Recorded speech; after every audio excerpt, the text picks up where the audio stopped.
తో జిల్లాలోనే మన విద్యా ఆర్తులను ఎంజేపీ కావచ్చు, జేపీటీసీ కావచ్చు, మోడల్ కావచ్చు, అన్ని పాఠశాలను ముందటికి తీసుకుపోవటంలో చాలా ఎంకరేజ్మెంటు, డెవలప్మెంటు కార్యక్రమాలు, నూతన విధి విధానాలు ఎప్పటికి కూడా అందరినీ గైడ్లైన్స్ చేస్తూ మన మండలం జిల్లాలోనే అన్ని రంగాల్లో రాణించడానికి కారకులైనటువంటి నిత్యము విద్యార్థుల గురించి ఆలోచించే మన ఎంఏ భట్టు రాజేశ్వర్ గారు ఈరోజు యోగ దినోత్సవాన్ని కూడా ఇటు చదువుతో పాటు క్రీడలు, యోగా అన్నది ఫస్ట్ మెంటల్గా, మానసికంగా ఏ విద్యార్థి అయితే సిద్ధంగా ఉంటారో వారి యొక్క చదువు కావచ్చు, వారి యొక్క మెమరీ పవర్ కావచ్చు, ఒక క్రమశిక్షణ, ఇవన్నీ కూడా ఒక ధ్యానము, యోగా ద్వారా మానసికంగా ఫస్ట్ మనం సిద్ధం కావాలి, మెంటల్లీ ప్రిపేర్ కావాలంటే దానికి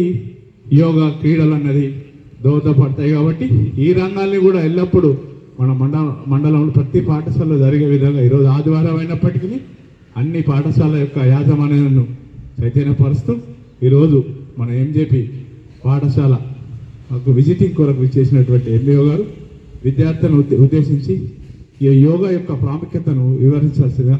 తెలుసుకోవాలి, యోగా వల్ల ఏమవుతుంది, మనకు మానసికంగా ఇంబ్యాలెన్స్ అనేది ఉంటే అది తొలగిపోతుంది.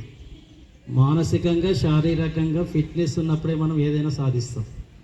కాబట్టి గేమ్స్తో పాటు వ్యాయామము అంటే ఇది వస్తుంది. తర్వాత యోగా ద్వారా బ్యాలెన్స్ మైండ్ వస్తుంది.